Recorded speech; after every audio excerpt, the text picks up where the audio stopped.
c'est très très bien toute cette partie, toute cette facette techno. Par contre, la vraie chose importante, c'est les professionnels et leur marque et leur manière de se vendre. Et c'est le personal branding, l'image de marque, qui revenait vraiment dans toutes les conférences.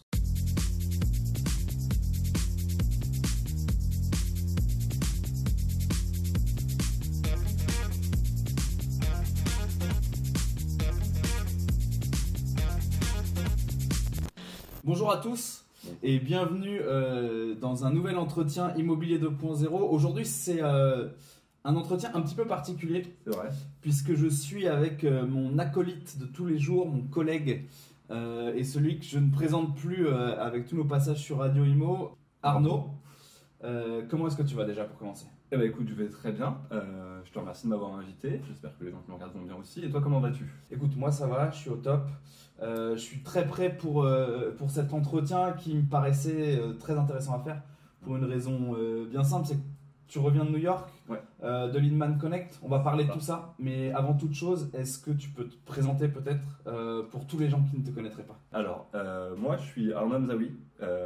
Je suis affilié historiquement à la partie presse d'Imo 2, à la partie premium. Je suis le rédacteur en chef et depuis peu, je suis devenu responsable de la stratégie de contenu. C'est-à-dire que je m'occupe de chapeauter l'homogénéité des contenus des 4 marques d'Imo 2 que sont Premium, La Réserve, Le Campus et Comme Augmenté. Et Imo 2 de manière générale, aussi sur tout le contenu qu'on produit de manière gratuite pour tout le monde. Ouais. C'est ça qui t'a envoyé à New York, c'est ça. J'imagine. T'es allé couvrir l'Inman Connect, mais déjà New York, c'était cool. Ouais. Bon, après, c'est une ville dont je suis amoureux, donc c'est forcément cool. Et cette fois-ci, il n'y a pas de tempête de neige. Ouais, pour changer des Voilà. autres années. Et justement, sur New York, j'ai une petite question à te poser. Est-ce que pour tous ceux qui partiront à New York ou qui veulent partir à New York dans quelques jours, mois, années, c'est quoi les 3 bons plans que tu donnerais que tu as fait pendant cette semaine à New York ? Alors, tout premièrement, le Carmines, donc, qui est un restaurant pas très très loin du Marriott Marquis, justement, où se déroule l'Inman Connect, donc on peut y aller à midi. C'est un restaurant assez emblématique de la ville de New York, très connu, beaucoup de présidents y sont allés y manger, et surtout, c'est les plats familiaux pour 4 à $30. Donc c'est pas cher, on est très très bien reçu, très très bien accueilli, c'est pas très loin du Marriott Marquis, et c'est une espèce d'institution dans les restaurants italiens new-yorkais.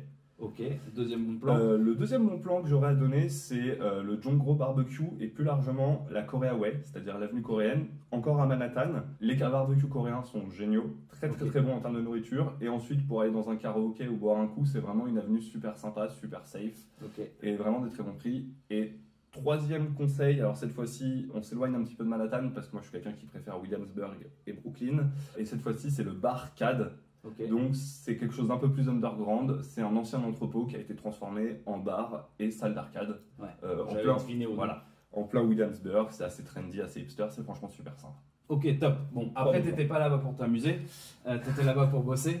Non mais en réalité t'as couvert le salon de l'Inman Connect. Avant de nous en parler un petit peu plus en détail, est-ce que tu peux déjà nous dire ce qu'est l'Inman Connect, parce que t'en parles tout le temps. Mais qu'est-ce que c'est l'Inman Connect en réalité ? Alors, la manière dont je l'écris, dont je le décris dans les lignes d'Imo 2, c'est la grand-messe de l'immobilier et des nouvelles technologies. Pour expliquer concrètement ce que c'est 4 jours de salon en moyenne, 4 ou 5 jours, ça dépend, il y a des petites choses avant, des petites choses après. 4 jours de salon dédiés aux nouvelles technologies et à l'immobilier où les conférences s'enchaînent. C'est-à-dire qu'il y a en 4 jours, on va plutôt parler par journée, il y a plus d'une quinzaine de conférences réparties sur différentes salles.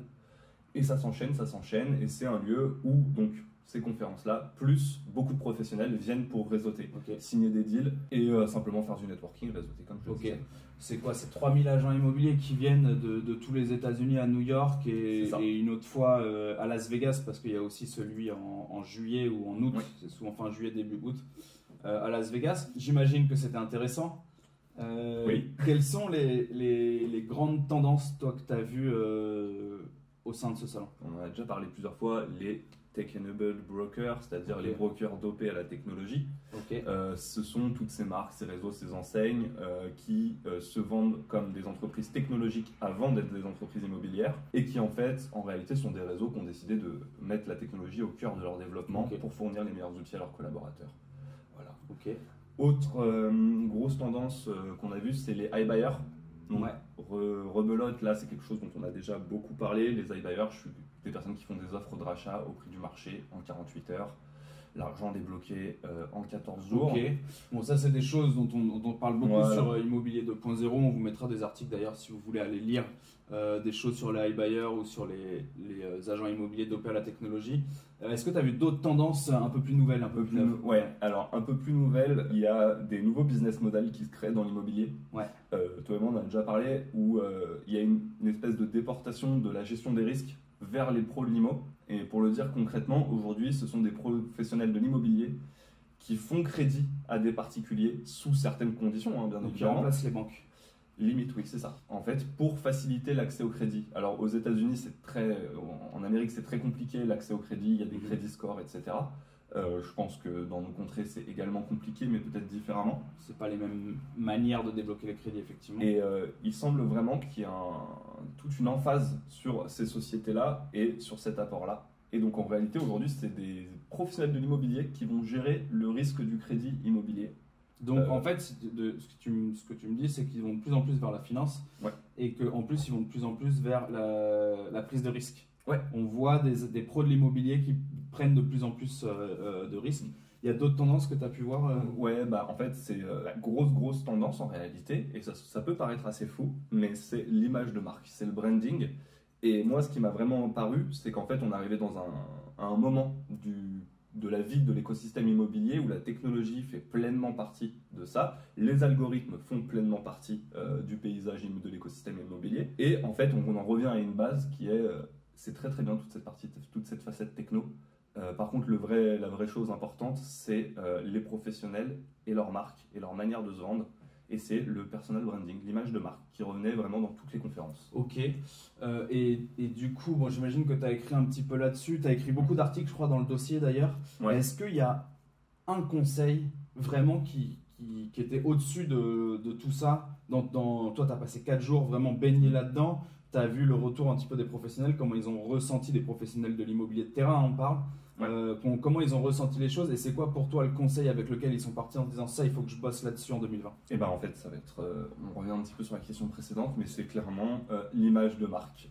C'était ça, c'est comment aujourd'hui la question que les professionnels doivent se penser, c'est comment je développe l'image de marque de mes négos, comment je développe l'image de marque de mon agence, comment je fais fonctionner tout ça et en fait comment je le valorise avec ou sans la technologie. Okay. Mais c'est réellement ça le conseil qu'il y avait, qui revenait D'abord l'image de marque et après on rajoute par-dessus de la techno. Et avant du savoir-faire, une fois qu'on a le savoir-faire, on met la couche image de marque et après on rajoute de la techno pour être efficace. Le dossier il est assez long, j'ai vu qu'il y avait 9-10 articles. Alors au moment où la vidéo va sortir, il y en a même plus. On approche, je pense, on va être sur les alentours entre 13 et 15 articles. Ok, donc ça fait beaucoup d'articles à lire. Si moi je connais pas Immobilier 2.0, par quel article je dois commencer à lire ce dossier, selon toi? Je dirais par l'article qui revient du CEO de Luxury Présence, qui est une énorme agence de communication aux US qui gère parmi les top agences immobilières. Donc, et en fait, lui, ce qu'il a fait sur scène, et nous, on a pu retranscrire tout ça, c'est qu'il a livré les recettes de ses principaux clients. Combien est-ce qu'ils dépensent sur les réseaux sociaux, combien est-ce qu'ils dépensent en communication physique, combien est-ce qu'ils dépensent justement pour travailler leur image de marque. Et en fait, il a donné les meilleures pratiques en communication et en mix marketing, donc ça va plus loin que la communication, que lui, il a pu observer chez ses clients. Et ce qui est super cool, c'est que vraiment, il est arrivé avec des slides, des chiffres, voilà comment on fait. Et donc maintenant, nous, en fait, il n'y a plus qu'à appliquer ça. Enfin, trouver une recette pour appliquer ça à notre sauce, à la manière française, etc. Mais à mon sens, c'est l'un des articles. Il livre sa stratégie de mix marketing. C'est ça. Donc, le mix marketing, c'est le fait c'est tout l'ensemble de son marketing et comment et où je dépense de l'argent pour être visible. Et tout ça très applicatif dans l'article pour savoir vraiment comment performer en 2020. Alors, si je peux me permettre, c'est Malte Kramer, c'est le CEO de Luxury Présence, puisque je n'ai pas cité son nom, ça se fait pas trop. Donc voilà. De toute façon, on mettra le lien de l'article dans la description de la vidéo. Et d'ailleurs, j'ai envie de faire un petit cadeau à tous les gens qui nous regardent. Tu me dis si tu es d'accord, parce que tu n'es pas du tout au courant pour le coup. Est-ce qu'on peut, pour tous les gens qui vont commenter la vidéo et qui sont bien sûr abonnés à notre chaîne Immobilier 2.0, prendre contact avec eux et leur envoyer cet article en PDF pour qu'ils puissent s'approprier le dossier. Sachant que pour la petite histoire, ce genre de dossier-là est payant et réservé à nos abonnés premium. Mais pour tous les spectateurs de la vidéo, on a envie de faire un petit cadeau. Et est-ce que ça te va? Est-ce que ça te convient? De toute façon, ça donne du boulot au Canada et pas chez nous. Donc. Oui, c'est ce que je suis en train de me dire. Et moi, effectivement, il n'y a pas de souci. Enfin, en réalité, mes articles, plus il y a de personnes qui les lisent, tant mieux. C'est jamais plaisant de mettre un paywall sur un article. Et si les personnes nous ont donné de leur temps en regardant la vidéo, c'est avec plaisir. C'est vrai que normalement, c'est réservé aux membres premium. C'est grâce à eux qu'on peut partir à New York. Couvrir les événements. On va faire d'autres événements d'ailleurs cette année. C'est encore toi qui vas les faire. Voilà, je ferai peut-être d'autres vidéos. Mais en soi, effectivement, si vous commentez et que vous venez nous voir, on va trouver un moyen pour vous offrir l'article. Moi, je pense qu'on va faire un beau PDF. On va vous envoyer un bel article. La seule règle, c'est il faut que vous soyez abonné à la chaîne et que vous commentiez. Donc abonnez-vous à la chaîne Immobilier 2.0, mettez un commentaire si vous voulez recevoir l'article pour vraiment connaître les mix marketing des agents immobiliers en 2020. Et voilà, et Arnaud, je te remercie pour le temps que tu m'as accordé. Et de rien Vincent, je te remercie pour le temps aussi que tu m'as accordé. Et on vous dit à très bientôt sur Immobilier 2.0. À bientôt. Salut à tous.